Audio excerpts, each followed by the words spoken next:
नमस्कार दोस्तों, ये निफ्टी का डेली टाइम फ्रेम का चार्ट है और निफ्टी के डेली टाइम फ्रेम के चार्ट पे सेलिंग प्रेशर दिख रही है, जो कि ये आपका शुक्रवार को छुट्टी था, बृहस्पति, हाँ थर्सडे का ये कैंडल है और इसमें आपको साफ दिख रहा है सेलिंग प्रेशर। ठीक है, बिकॉज़ आप ऐसे देखो कि प्राइस ने यहाँ पे ओपन हुआ था, ओपन हुआ और ओपन होने के बाद प्राइस ने ऊपर की तरफ मूव दिखाई थी। ठीक है ना, ओपन हुआ और हाई लगाया और हाई लगाने के बाद लो नीचे लगाया, ज़रा सा लो लगाया और उसके बाद वहीं पे क्लोजिंग दी है। मतलब प्राइस ने अपने ओपनिंग को भी क्रॉस करके नीचे की तरफ क्लोजिंग दी है और ऊपर से प्रेशर विक में साफ दिख रहा है, मतलब सेलिंग प्रेशर बना हुआ है। अब कल के दिन देखना है कि प्राइस ने अगर अपने इस कैंडल का लो अगर ब्रेक करता है तो प्राइस में अभी हमको सेलिंग देखने को मिल सकती है। ब्रेक अगर कर दिया तो हो सकता है कि प्राइस नीचे की तरफ आ जाए। ठीक है, ये पहला सिनेरियो है डेली टाइम फ्रेम का। अब दूसरा कि प्राइस अगर ब्रेक करने के बाद ये भी पॉसिबल है कि अगर मान लो प्राइस ने ब्रेक किया नीचे का लो, ठीक, और लो ब्रेक करने के बाद अगर प्राइस रिकवर कर गई तो थोड़ी बाइंग प्रेशर भी हमको देखने को मिल सकती है। तो ये डेली टाइम फ्रेम के चार्ट पे अभी प्राइस अगर देखें तो सप्लाई के लेवल पे है, रेजिस्टेंट के लेवल पे है, वहाँ से ये कैंडल और बाकी जो आप देख रहे हो ये सारे रिजेक्शन हैं। ये मंडे का 22 जून का ये भी रिजेक्शन था, थोड़ा बहुत छोटा कैंडल था, प्रेशर साफ दिख रही थी बायर सेलर की। कैंडल की शेप ही डोजी टाइप की हो चुकी है। उसके बाद इस डोजी को ब्रेक करने के बाद एक सेलिंग प्रेशर देखा और नीचे के लेवल से प्राइस ये 24 जून को ग्रीन कैंडल बनी, बट ये क्रॉस नहीं की, क्लोजिंग नहीं दी ऊपर की तरफ। तो उसके बाद प्राइस यहाँ से सेलिंग प्रेशर दिखाया। ठीक है, अब चलते हैं हम 15 मिनट पे। ये रहा 15 मिनट का चार्ट। अब 15 मिनट के चार्ट पे जो मैंने आप लोगों को बताया था कि प्राइस ने ओपन होने के बाद, प्राइस यहाँ पे ओपन हुआ, ओपन होने के बाद प्राइस ने हाई लगाया, हाई लगाने के बाद प्राइस अपने ओपनिंग के लेवल को भी ब्रेक करके प्राइस नीचे की तरफ आई है। यही मैंने बताया ना, मतलब कि सेलिंग प्रेशर यहाँ पे दिखा है। तो 15 मिनट के चार्ट पे हमको ये देखना है कि प्राइस के लिए अब कहाँ से बायर एक्टिव हो सकते हैं। तो पहला क्लोजिंग प्राइस ने यहाँ पे दी है, उसके जस्ट नीचे ये आपका सपोर्ट है।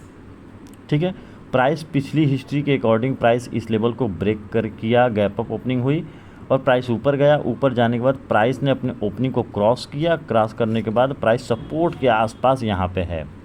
तो अब ये देखिए, आप समझिए, ये बारीकी से समझने वाली चीज़ है। प्राइस ने यहाँ पे क्या किया है, आप ये कर्सर को देखना, ये कैंडल जो फर्स्ट कैंडल है 9:15 का, इस कैंडल में प्राइस गैप अप ओपनिंग हुई।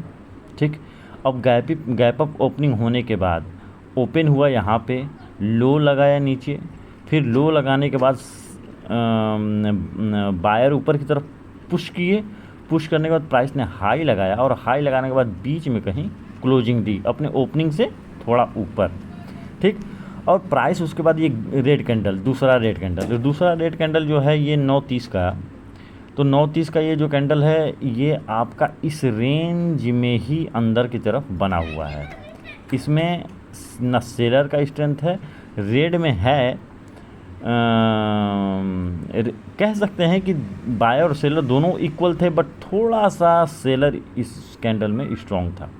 उसके बाद प्राइस ने जब इस जोन को ब्रेक किया, मतलब कि इस जो दोनों की बॉडी है, जो जेन्युइन बॉडी है, विक की बात नहीं कर रहा हूँ, जो जेन्युइन बॉडी है, इस बॉडी में प्राइस घूम रही थी और प्राइस उसके बाद ब्रेकआउट दिया और एक अच्छी ग्रीन कैंडल बनी। अब ये ग्रीन कैंडल जो स्ट्रॉन्ग ग्रीन कैंडल बनी, ये अब पिछली 9:15 की कैंडल के हाई को भी ब्रेक कर दी और ब्रेक करने के बाद क्लोजिंग दी। थोड़ी वीकनेस देखी, लेकिन इसको स्ट्रेंथ कैंडल ही हम बोलेंगे। ठीक, अच्छी खासी स्ट्रेंथ थी इसमें। उसके बाद प्राइस धीरे धीरे प्राइस में देखो नीचे की तरफ से रिजेक्शन था, स्ट्रॉन्ग रिजेक्शन था, और रिजेक्शन देते देते प्राइस ऊपर की तरफ निकला।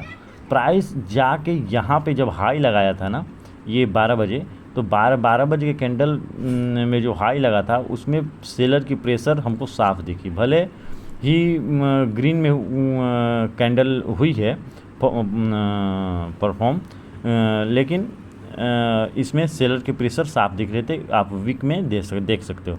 कैंडल हमें सब कुछ बताती है, आप उसको पढ़ना बस और समझना सीखो।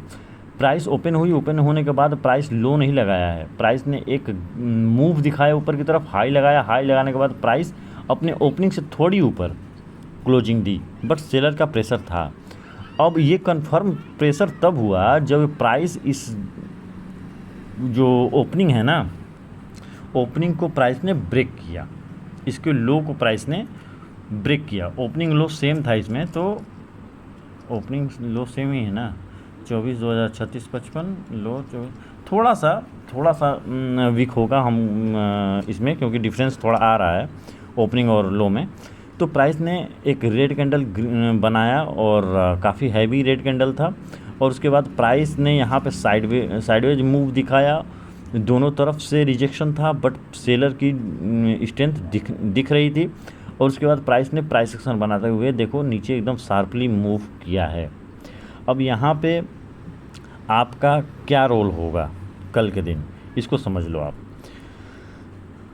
प्राइस में क्लोजिंग अभी यहाँ पे अगर कहें तो ना बायर इस कैंडल पे जो सॉरी मैं भी देखिए, ये जो कैंडल है ना, ये 15:15 का कैंडल है, और 15:15 के कैंडल पे ना बायर स्ट्रॉन्ग है ना सेलर स्ट्रॉन्ग है, ठीक है। लेकिन प्राइस एक्शन नीचे की तरफ दिख रहा है। अब ये सोचो कि अगर प्राइस अगर इस लो को ब्रेक करता है, इस कैंडल को लो को ब्रेक करता है, तो प्राइस तुरंत पहुंच जाएगी अपने 24,000 के लेवल पे, ठीक है ना। ये प्रीवियस जो हमारा ये लेवल है ना, दिख रहा है आप लोगों को या नहीं दिख रहा होगा आपको लोगों को, मैं इसको थोड़ा डार्क कर देता हूँ, अब दिख रहा होगा। तो ये ठीक, अब ये लेवल पे तुरंत पहुँच जाएगी। अब इसके बाद अब एक और चीज़ देखो कि प्राइस में ये लेवल ब्रेक हो चुका है, ध्यान से समझना और देखना, ये लेवल प्राइस में ब्रेक हो चुका है, और यहाँ से सेलिंग प्रेशर भी हमको देखने को मिली है, ठीक। तो अब यहाँ पे प्राइस अगर यहाँ पे आता है, तो प्राइस अगर मान लो यहाँ पे आता है, तो आने के बाद प्राइस में हमको क्या देखना है, प्राइस में कैंडल की साइकोलॉजी और प्राइस की बिहेवियर, यही हमको देखना है। प्राइस में बायर अगर स्ट्रॉन्ग हुआ यहाँ पे, ठीक, और कैंडल स्ट्रॉन्ग बनी बायर्स की, तो प्राइस को इस लेवल तक लेके जा सकते हैं बायर, या फिर ऊपर के लेवल तक भी लेके जा सकते हैं। कहाँ तक लेके जाएंगे ये मुझे नहीं पता, ब्रेक भी कर सकते हैं, या फिर यहाँ पे जाके वीकनेस शो ज़रूर कर सकते हैं, क्योंकि प्राइस में सेलिंग प्रेशर एक पिछली हिस्ट्री में देखने को हमको मिली है, ठीक है। तो बायर हमको यहाँ तक का मूव, तो हम कह सकते हैं कि इसके आसपास का मूव तो दे ही सकती है अगर यहाँ पे बायर स्ट्रांग हुआ, तो ये ब्रेक नहीं होना चाहिए, ये भी ध्यान दो। अगर ये ब्रेक हुआ तो प्राइस इस लेवल को टच कर सकती है, समझ में, दोनों कंडीशन है। पहला कंडीशन कि बायर यहाँ से इस लेवल तक लेके जा सकते हैं, अगर बायर स्ट्रांग नहीं हुए तो सेलर प्राइस को इस लेवल तक लेके आ भी सकते हैं, ठीक है, बशर्ते आ सकते हैं, ठीक है, समझो मेरी बात को। कैंडल की स्ट्रेंथ इम्पोर्टेंट है, कैंडल क्या कह रहा है, कैंडल का बनावट कैसा है, उसमें स्ट्रेंथ किसका दिख रहा है, सब कुछ पता करने के बाद, कंफर्मेशन के बाद ही आप उसमें कूदिएगा, ठीक है।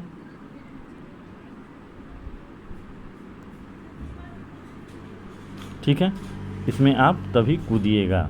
दूसरा कि अगर प्राइस गैप अप ओपनिंग होती है, प्राइस में अगर गैप अप ओपनिंग होती है तो प्राइस यहाँ से गिर सकती है डेफिनेटली। इसको मैं क्लीन कर देता हूँ। देखो, अगर यहाँ पे गैप अप ओपनिंग होती है तो प्राइस में गिरावट हमको देखने को मिल सकती है, ठीक है, अगर गिरावट देखने को मिल सकती है। लेकिन अगर यहाँ पे बायर एक्टिव हो जाते हैं, समझ में आ रहा है, अगर बायर यहाँ पे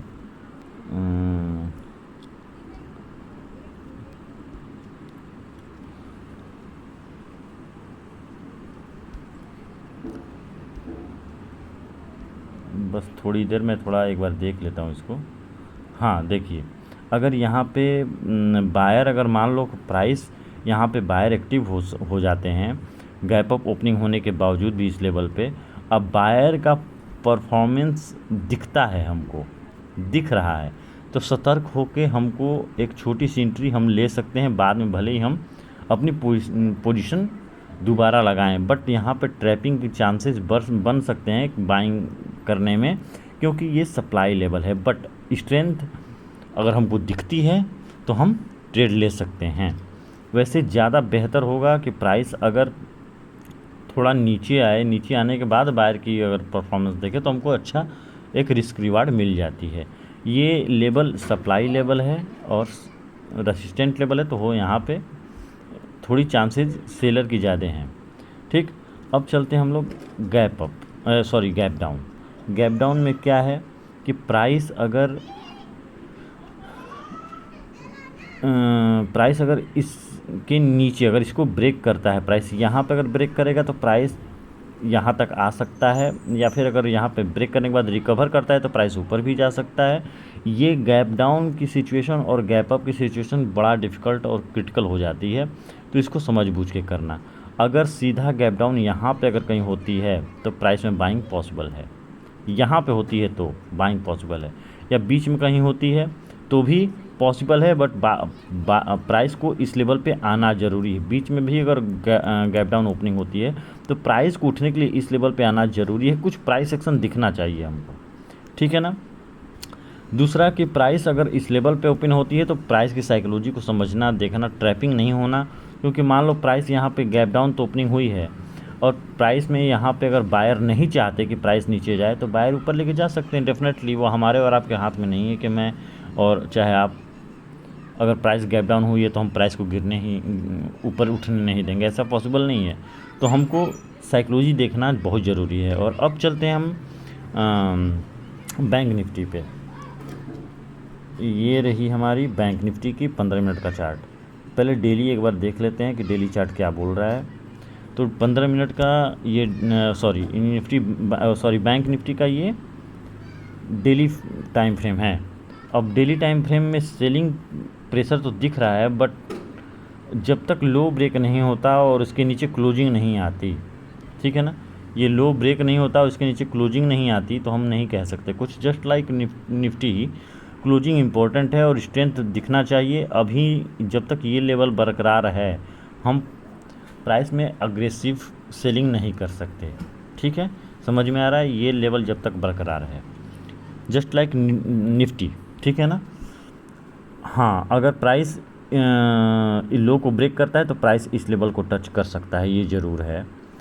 और प्राइस ये भी हो सकता है कि प्राइस अगर ओपनिंग हुई तो रिकवर करके बाइंग प्रेशर, क्योंकि प्राइस में स्ट्रेंथ है तो हो सकता है कि प्राइस सेलिंग प्रेशर दिखाने के बाद प्राइस रिकवर करके ग्रीन कैंडल यहाँ पे परफॉर्म करे और क्लोजिंग पॉजिटिव हो, ठीक है। अब इसको हम 15 मिनट पे देख लेते हैं। 15 मिनट पे देखिए कि प्राइस में गैप अप ओपनिंग हुई, प्राइस काफ़ी देर तक साइडवेज रही। साइडवेज होने के बाद ब्रेक किया तो ऊपर गया, लेकिन ब्रेक किया ऊपर गया, उसके बाद एक शार्प सेलिंग देखने को मिली और ग्रीन कैंडल के लो को ब्रेक कर दिया यहाँ पे। और उसके बाद प्राइस में यहाँ पर भी जस्ट लाइक दैट वही साइकोलॉजी रही, साइडवेज रही मार्केट यहाँ पे। उसके बाद ब्रेक करने के बाद प्राइस शार्पली गिरी और अपना ये पिछला सपोर्ट पे प्राइस आ गया। समझ में आ रहा है, पिछला सपोर्ट पे प्राइस आ गया सपोर्ट के नज़दीक। वहाँ से रिजेक्शन हमको देखने को मिल रहा है यहाँ पे, मतलब यहाँ पे सेलर वीक दिख रहे हैं, लेकिन ये कंफर्मेशन नहीं है वीक दिख रहे हैं। कल के दिन हो सकता है कि प्राइस में सेलिंग प्रेशर देखने को मिले, लो ब्रेक हो जाए। ये भी पॉसिबल है कि प्राइस इसको बरकरार रखे और इस लो को बरकरार रखे, प्राइस यहाँ से उठे, ये भी पॉसिबल है। तो इसको चलो हम देख लेते हैं कि कल कैसे हम क्या कर सकते हैं। देखिए प्राइस में ये सपोर्ट लेवल पे ही टिका हुआ क्लोजिंग दी है मार्केट ने। बृहस्पतिवार को, और प्राइस अगर इसके नीचे अगर ब्रेक होता है, मान लो फ्लैट ओपनिंग होती है या फिर गैप डाउन ओपनिंग हो, यहाँ पर गैप डाउन का मतलब अपने क्लोजिंग से नीचे, या फिर फ्लैट मतलब कि सेम प्राइस पे उसके आसपास, तो मतलब कि ओपनिंग होने के बाद प्राइस में अगर सेलिंग प्रेशर हम बनती है तो प्राइस ये लेवल टच कर सकता है, ये जोन टच कर सकता है, प्राइस सेलर इस लेवल तक आ सकते हैं। अब यहाँ पे आने के बाद डिसाइड करेंगे प्राइस एक्शन को देख के कि प्राइस ऊपर जाएगी नीचे, किसका स्ट्रेंथ दिख रहा है, ठीक है, वो बात की बात है, बट यहाँ तक प्राइस आ सकती है। दूसरा कि ये भी हो सकता है कि प्राइस इसी लेवल से प्राइस मूव करे, अगर यहाँ पे बायर एक्टिव होते हैं तो प्राइस इस हाई को टच कर सकती है, ठीक है, प्राइस इस हाई को टच कर सकती है। अब चलते हैं गैप अप पे। तो गैप अप में ये है, इसको क्लीन कर देता हूँ। गैप अप में ये है कि प्राइस अगर कहीं इस लेवल के आसपास खुलता है तो प्राइस में सेलिंग प्रेशर हमको देखने को मिल सकती है, ठीक, सेलिंग प्रेशर हमको देखने को मिल सकती है। प्राइस यहाँ पहुँचने के बाद हम यहाँ पे साइकोलॉजी देखेंगे कि प्राइस में बायर क्या कह रहा है और सेलर क्या कह रहा है। बायर अगर यहाँ पे स्ट्रेंथ में आए और प्राइस एक्शन दिखा और एक सेलर का कैंडल वीक दिखे और बायर का कैंडल स्ट्रॉन्ग दिखने लगे और मूव कॉन्फिडेंस आए उनके मूव में, तो हम एंट्री ले सकते हैं। इस हाई तक जा सकता है प्राइस या इसके ऊपर भी जा सकता है। दूसरा, अगर यहाँ पे आने के बाद सेलर स्ट्रॉन्ग हुए, बायर को वीक कर दिए, बायर ऊपर से रिजेक्ट हो रहे हैं, बार बार इस लेवल पे ही रिजेक्ट होने लगे और प्राइस बार बार सेलिंग प्रेशर दिखाने लगे और प्राइस एक्शन बना, तो प्राइस नीचे आ सकती है, ठीक है। अगर हम गैप डाउन की बात करें तो गैप डाउन कहाँ कहाँ ओपन हो सकती है, इस लेवल के नीचे, मतलब क्लोजिंग से थोड़ा नीचे ओपन हो सकती है। अब यहाँ पे ओपन होने का मतलब दो कंडीशन हो सकते हैं, या तो प्राइस रिकवर करके बायर ऊपर भी लेके जा सकते हैं ट्रैप करके, या फिर प्राइस यहाँ से बायर को वीक करके प्राइस नीचे गिरा सकती है। अगर यहाँ पे प्राइस गिरा नीचे तो प्राइस इस लेवल को टच कर सकती है। अगर गैप डाउन यहाँ पे कहीं ओपन होता है या बीच में कहीं ओपन होता है तो बाइंग पॉसिबल हमारी इसी लेवल पे होगी, ठीक है। बायर अगर यहाँ पे एक्टिव होते हैं तो प्राइस ऊपर जा सकती है पिछली हिस्ट्री के अकॉर्डिंग। कहीं भी किसी लेवल पे अगर मान लो आपको पिछली हिस्ट्री नहीं मिल रहा है या नहीं समझ में आ रहा है तो कैंडल को तो समझ ही सकते हो, कैंडल क्या बोल रहा है, लाइव मार्केट में करंट सिचुएशन क्या दिख रहा है, सोच समझ के आप एंट्री ले सकते हो। और स्टॉप लॉस भी कंपलसरी है जब भी आप एंट्री लो। तो यही है निफ्टी 50 और बैंक निफ्टी के एनालिसिस। चार्ट क्लीन रखो, माइंडसेट क्लीन रखो और प्रैक्टिस करते रहो, बैक टेस्टिंग करते रहो, क्योंकि यही है मूल मंत्र, यही है। तो मिलते हैं नेक्स्ट एनालिसिस वीडियो में, बाय।